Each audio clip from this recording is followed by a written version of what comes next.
పరుగులెత్తడం ఎందుకు? పరుగులెత్తండి ముందుకు. పూర్తి వివరాలకు చదవండి రేపటి సాక్షి దినపత్రిక. అచ్యుతాపురంలో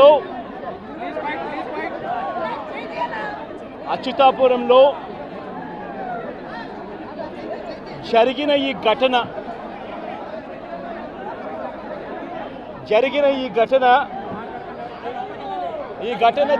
ఘటనలో ప్రభుత్వం వ్యవహరించిన తీరు, ప్రభుత్వం స్పందించిన తీరు అన్నిటికన్నా బాధాకరమైన విషయం. ఎందుకు ఈ విషయాలు చెప్పాల్సి వస్తూ ఉంది అనంటే, కారణం ఈ ఘటన ఎప్పుడో రాత్రిపూటనో తెల్లవారుజామునో జరిగిన ఘటన కాదు. ఈ ఘటన జరిగింది పట్టపగలు జరిగింది. మధ్యాహ్నం 2:20 ఈ ఘటన జరిగింది. మధ్యాహ్నం 2:20 ఈ ఘటన జరిగింది. మరి మధ్యాహ్నం 2:20 ఈ ఘటన జరిగితే, 2 గంటల ప్రాంతంలో ఈ ఘటన జరిగితే, ఈ ఘటనకు సంబంధించి జరిగిన వివరాలను ఒక్కసారి గమనిస్తే, ఈ ఘటనలో ప్రభుత్వం స్పందించకూడదు అన్న తాపత్రయము ఎక్కువగా కనిపిస్తూ ఉంది. ప్రభుత్వం 17 మంది చనిపోతే, ఈ ప్రభుత్వం మొట్టమొదటగా సాయంత్రం 4 గంటలకు హోంమంత్రి వచ్చి ప్రెస్ మీట్ను అడ్రస్ చేస్తూ తాను మాట్లాడినప్పుడు కూడా సహాయానికి సంబంధించి పర్యవేక్షించడానికి తాను అనకాపల్లికి వెళ్తున్నాను అన్న మాటలు వాళ్ళ నోట్లో నుంచి రాలేదు.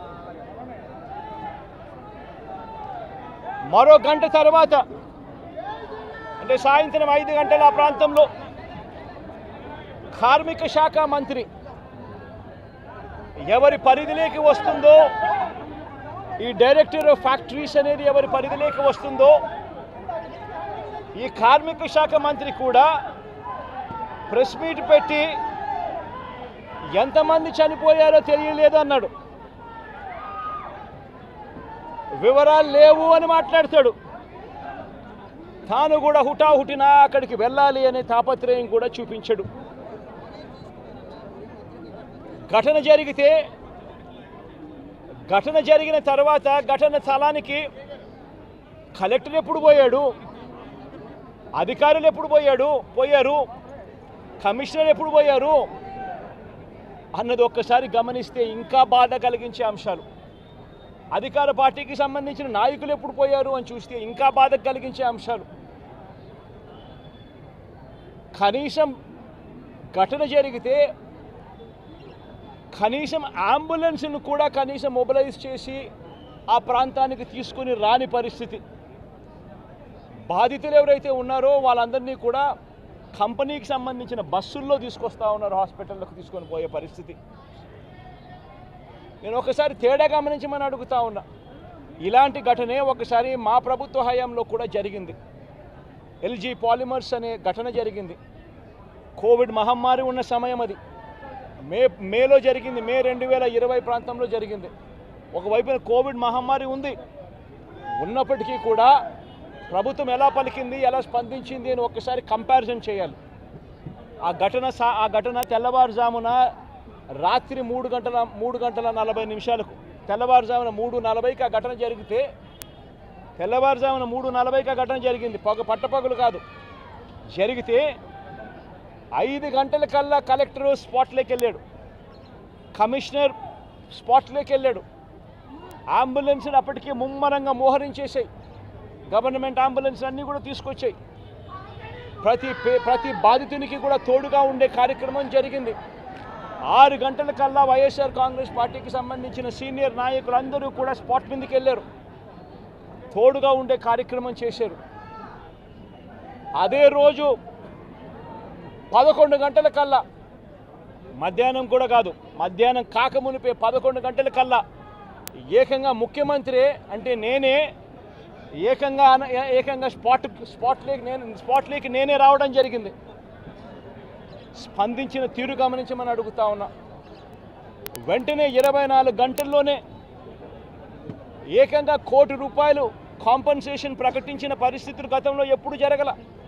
ఇట్లాంటి ఘటనలు జరిగినప్పుడు గవర్నమెంట్ ఎప్పుడూ కూడా రెస్పాన్సిబిలిటీ తీసుకొని గవర్నమెంట్ ఎప్పుడూ కూడా బాధితుల పట్ల సానుభూతితో ఎప్పుడూ వ్యవహరించలా.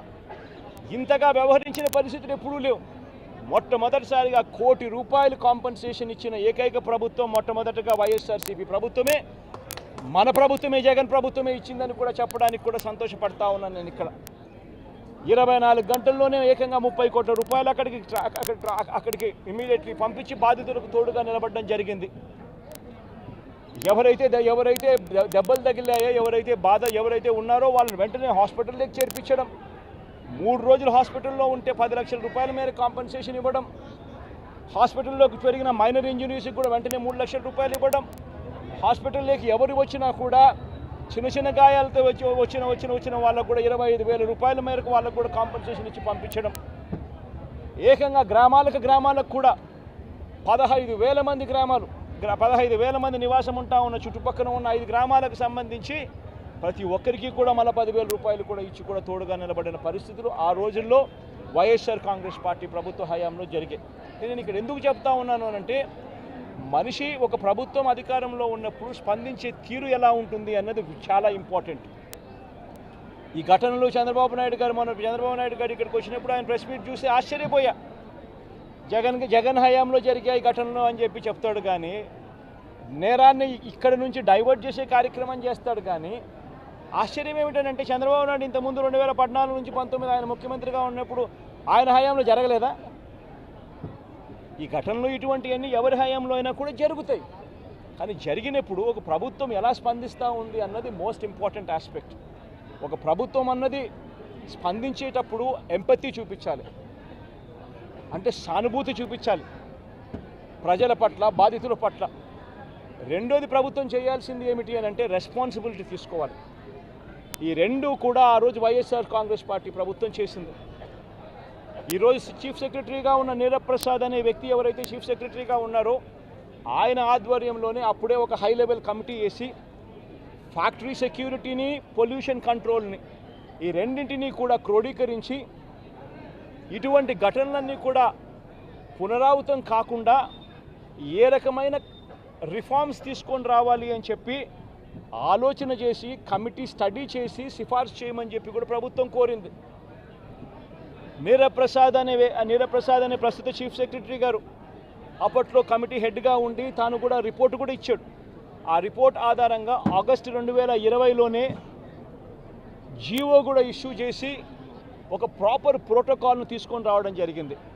ఆ ప్రోటోకాల్ ఏమిటి అని అంటే, అన్ని రెగ్యులేషన్స్ డిఫరెంట్ సైలోస్లో కాకుండా అన్ని క్రోడీకరించి ఒక చోటుకు తీసుకొచ్చే కార్యక్రమం జరిగింది. ఫ్యాక్టరీ సేఫ్టీకి సంబంధించిన ప్రోటోకాలు, పొల్యూషన్ కంట్రోల్కి సంబంధించిన ప్రోటోకాలు అన్నిటినీ కూడా కలిపి ఒక ప్రోటోకాల్ తీసుకొని రావడం జరిగింది. ఆ ప్రోటోకాల్లో ముఖ్యమైనది ఏమిటి అని అంటే, మొట్టమొదటిసారిగా ప్రతి కంపెనీ కూడా వాళ్ళకి సంబంధించిన సెల్ఫ్ కంప్లయన్స్ రిపోర్ట్ అనేది ఒకటి ఇవ్వాలి అనేది దాంట్లో ముఖ్య ఉద్దేశం. ఒకవేళ సెల్ఫ్ కంప్లయన్స్ రిపోర్టు తయారు చేసే కార్యక్రమంలో ఆ కంపెనీకి నైపుణ్యత లేకపోతే థర్డ్ పార్టీ అక్రిడిటెడ్ ఏజెన్సీని కూడా గవర్నమెంటు అందుబాటులోకి తీసుకొచ్చింది. వీళ్ళ ద్వారా మ్యాండేటరీగా ప్రతి కంపెనీ సెల్ఫ్ కంప్లయన్స్ రిపోర్ట్ అనేది మ్యాండేటరీగా ఇవ్వాలి. ఇచ్చిన తర్వాత ఆ కంప్లయన్స్ రిపోర్టు నిజంగా ఉందా లేదా, నిజంగానే వాళ్ళు ఇవన్నీ ఉన్నాయా లేదా, ఇవి కాక ఇంకా ఫర్దర్గా వాళ్ళు ఏమైనా చేయాల్సినవి ఏమన్నా ఉన్నాయా లేదా అన్నది నిర్ధారించడానికి కోసం ఒక కమిటీ ఇన్స్పెక్షన్ కూడా చేయాలి. ఆ కమిటీలో కూడా అన్ని డిపార్ట్మెంట్స్కి సంబంధించి, అంటే pollution control department, boiler security department, రియాక్టర్స్కి సంబంధించి, ఎలక్ట్రిసిటీకి సంబంధించి, ఫైర్కి సంబంధించి అన్ని డిపార్ట్మెంట్లు క్రోడీకరించి వాళ్ళు ఇన్స్పెక్షన్ కూడా చేస్తారు. చేసిన తర్వాత వాళ్ళు కంపెనీ యాజమాన్యానికి ఫర్దర్గా ఇవి చేయాలి అని చెప్పి ఒకవేళ ఏదైనా ఉంటే అవి కూడా వాళ్ళు ఐడెంటిఫై చేసి కంపెనీ యాజమాన్యానికి వాళ్ళు టైం ఇస్తారు, కంప్లై చేయండి అని చెప్పి. అది 15 రోజులు టైం ఇస్తారు. అంటే కంప్లైన్స్ రిపోర్ట్ వచ్చిన తర్వాత మళ్ళీ వీళ్ళు 1 మంత్ లోపల వీళ్ళు ఇన్స్పెక్షన్ చేసిన రిపోర్ట్ వచ్చిన తర్వాత ఆ ఇన్స్పెక్షన్ రిపోర్ట్లో కంపెనీ ఫర్దర్గా ఏమైనా చేయాల్సి ఉంటే మళ్ళీ వాళ్ళకి 15 రోజులు టైం ఇస్తూ వీళ్ళు మళ్ళీ ఒక రిపోర్ట్ అనేది ఇస్తారు. ఆ రిపోర్టును ఆ 15 రోజుల లోపల వాళ్ళు చేసేట్టుగా జాయింట్ కలెక్టర్ ఆధ్వర్యంలో ఒక జాయింట్ కలెక్టర్కు ఆ రెస్పాన్సిబిలిటీ ఫిక్స్ చేసి జాయింట్ కలెక్టర్ ఆధ్వర్యంలో ఆ ఇన్స్పెక్షన్లో వాళ్ళు చెప్పినవన్నీ జరిగాయా లేదా అని మానిటర్ చేసే రెస్పాన్సిబిలిటీ ఆ జేసీకి ఇస్తుంది. ఈ ప్రోటోకాల్ ఈ సిస్టమ్ ఉంది. ఇది ఒక రిఫార్మ్ కింద ఎల్జీ పాలిమర్స్ ఘటన జరిగిన తర్వాత నీరవ్ ప్రసాద్ గారి ప్రస్తుత చీఫ్ సెక్రటరీ గారు ఆయన ఆధ్వర్యంలో హై లెవెల్ కమిటీ వేసిన తర్వాత ఆయన స్టడీ చేసిన తర్వాత ఆయన ఇచ్చిన సిఫార్సులతో ఈ జియో ఇష్యూ చేసి ఈ ప్రోటోకాల్ అనేది ఎగ్జిస్టెన్స్లో ఉన్న ఈ జియోను పూచా తప్పకుండా ప్రభుత్వం గన మానిటర్ చేసి ఉండింటే ఇది జరుగుతుందా లేదా అన్నది గన గవర్నమెంట్లో ఉన్న పెద్దలు మానిటర్ చేసి ఉండింటే చాలు ఇటువంటి ఘటనలు మళ్ళీ పునరావృతం కాకుండా ఉండే పరిస్థితి ఉండేది. కానీ అన్ఫార్చునేట్గా ఏం జరుగుతూ ఉంది, వీళ్ళ ప్రభుత్వం వచ్చిన తర్వాత గత 3 నెలలుగా ఏం చూస్తూ ఉన్నాము అని అంటే వీళ్ళు గవర్నెన్స్ మీద ధ్యాస లేదు. వీళ్ళకు ప్రజలకు సూపర్ 6, సూపర్ 7, సూపర్ 10 పేరుతో వాళ్ళు ఇచ్చిన మాటల మీద వీళ్ళకు ధ్యాస లేదు. వీళ్ళ ధ్యాస అంతా రెడ్ బుక్ పరిపాలన, వీళ్ళ ధ్యాస అంతా రెడ్ బుక్ తెరచడము, ఎవరెవరికి కక్షలు ఉన్నాయో ఆ కక్షలు తీర్చుకునేదానికి గ్రీన్ సిగ్నల్ ఇవ్వడం. ఇది వీళ్ళ పరిపాలన మీద వీళ్ళ ధ్యాస. వీళ్ళు పెట్టాల్సిన ధ్యాస ఇటువంటి రిపోర్ట్ల మీద, ఇటువంటి కంప్లైంట్స్ మీద, ఇటువంటి ఘటనల మీద ఎవరెవరు ఏమేం చేయాలి అని చెప్పి ప్రోటోకాల్ ప్రకారం జరుగుతూ ఉందా లేదా, ఇవన్నీ జరుగుతున్నాయా లేదా అని చెప్పి చూసుకొని గవర్నెన్స్ పాలసీ రెగ్యులర్గా జరిగి ఉంటే ఈరోజు ఫ్యాక్టరీస్ పరిస్థితి ఇలా ఉండేది కాదు. ఈరోజు ఈ కార్మికులు చనిపోయి ఉండేవాళ్ళు కాదు. ఈరోజు స్కూళ్ళు బాగుపడి ఉండేటివి. ఇంగ్లీష్ మీడియం టోఫుల్ 3వ తరగతిలోనే టోఫుల్ పీరియడ్ని తీసుండేవాళ్ళు కాదు. నాడు నేడు కొనసాగుండేది. గోరుముద్ద కార్యక్రమం బాగా జరుగుతూ ఉండేది. ఇవన్నీ కూడా జరుగుతూ ఉండేటివి.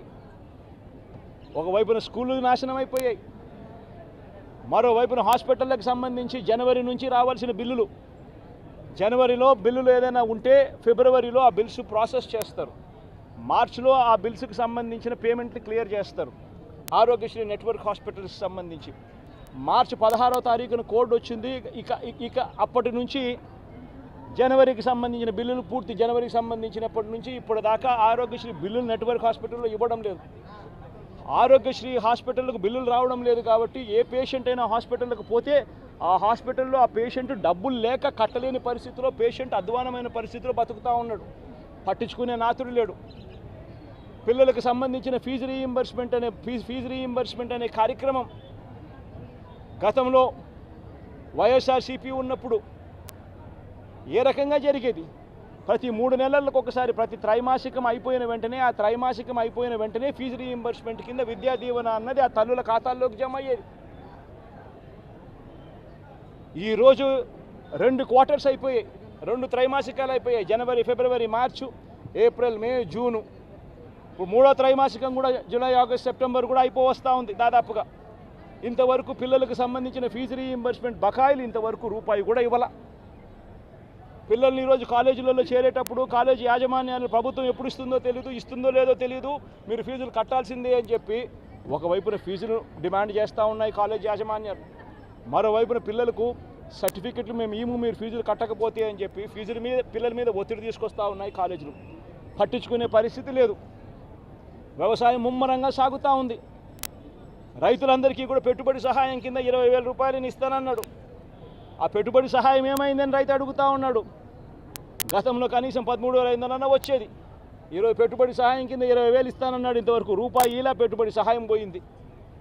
రైతులకు సంబంధించి ఇన్సూరెన్స్ సొమ్ము, రైతులకు ఇంతకుముందు ఉచితంగా పంటల బీమా వచ్చే పరిస్థితి నుంచి ఆ ఉచితంగా కట్టాల్సిన పంటల బీమాకు సంబంధించి మామూలుగా ప్రతి సంవత్సరం ఏప్రిల్, మేలో ఆ ఇన్సూరెన్స్ ప్రీమియం కట్టాలి.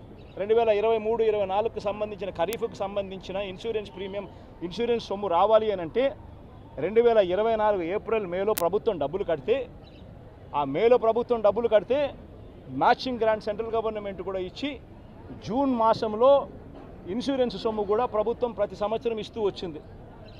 ఆ ప్రక్రియను పూర్తిగా నాశనం చేశారు. ఇన్సూరెన్స్ సొమ్ము కూడా రాని పరిస్థితిలో ఈరోజు రైతన్న ఉన్నాడు. ఉచిత పంటల బీమా గాలికి ఎగిరిపోయింది. ఈ క్రాప్ అనేది గాలికి ఎగిరిపోయింది. రైతులందరూ కూడా ఈరోజు క్యూలలో నిలబడతా ఉన్న పరిస్థితులు కనబడతా ఉన్నాయి. కనీసం ఎరువులు కావాలన్నా, విత్తనాలు కావాలన్నా దారుణమైన పరిస్థితిలోకి వెళ్ళిపోయింది. గడప వద్దకే, ఇంటి వద్దకే వచ్చే పెన్షన్ ఆగిపోయింది. గడప వద్దకే, ఇంటి వద్దకే వచ్చే ఇంటి వద్దకే వచ్చే రేషన్ ఆగిపోయింది, పెన్షన్ ఆగిపోయింది. ఈరోజు మళ్ళీ ప్రతి వ్యవస్థలో కూడా ఏం జరుగుతూ ఉందనంటే కరప్షన్ విపరీతంగా పెరిగిపోయింది, డిస్క్రిమినేషన్ అనేది విపరీతంగా పెరిగిపోయింది. తెలుగుదేశం నాయకుల చుట్టూ వీళ్ళంతా తిరుగుతే తప్పనించి రాని పరిస్థితి అని చెప్పి ఏకంగా మెసేజ్ పంపిస్తూ ఉన్నారు.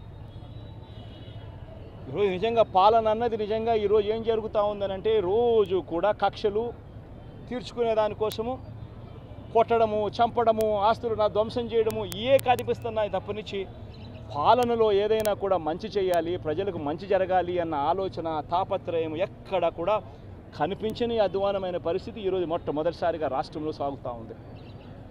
నేను ఇవాళ ఇప్పటికైనా ఒకటే మాట చెప్తా ఉన్నా, చంద్రబాబు నాయుడుకి ఇదే మాట చెప్తా ఉన్నా. కాంపన్సేషన్ అన్నది ఎంపతితో ఇవ్వాలి, సానుభూతితో ఇవ్వాలి, ఇవ్వాల్సిన సమయంలో ఇవ్వాలి. ఇంతమంది హాస్పిటల్లో ఉన్నారు, వాళ్ళందరికీ ఏ ఒక్కరికి కూడా, ఈ హాస్పిటల్లో ఉన్న వాళ్ళకి ఏ ఒక్కరికి కూడా ఇంతవరకు డబ్బులు ముట్టల. వాళ్ళందరికీ కూడా మనం ఇస్తామని చెప్పిన డబ్బులు వెంటనే ఇప్పించే కార్యక్రమం చేయండి. ఆ ప్రోటోకాల్ ఏదైతే ఉందో ఫ్యాక్టరీ సెక్యూరిటీస్కి సంబంధించి, ఫ్యాక్టరీ సెక్యూరిటీ, పొల్యూషన్ కంట్రోల్కి సంబంధించి ఏదైతే ప్రోటోకాల్ ఎగ్జిస్టెన్స్లో ఉందో ఆ ప్రోటోకాల్ను కనీసం ఇప్పటి నుంచి అన్నా కనీసం మానిటర్ చేసే దిశగా అడుగులు వేయండి. ఇటువంటి మళ్ళీ పునరావృతం కాకుండా చేసే కార్యక్రమాలు చేయండి. ఆ ఫ్యాక్టరీకి సంబంధించి ఏం జరిగిందో లోతైన ఎంక్వైరీ చేయండి. అడిగినప్పుడు నేను ఇక్కడ బాధితులను పరామర్శించినప్పుడు, బాధితులను అడుగుతా ఉన్నప్పుడు నేను అడిగా, ఆ ఫ్యాక్టరీకి సంబంధించిన విషయాలకు సంబంధించి కూడా తెలుసుకునే ప్రయత్నం చేశా.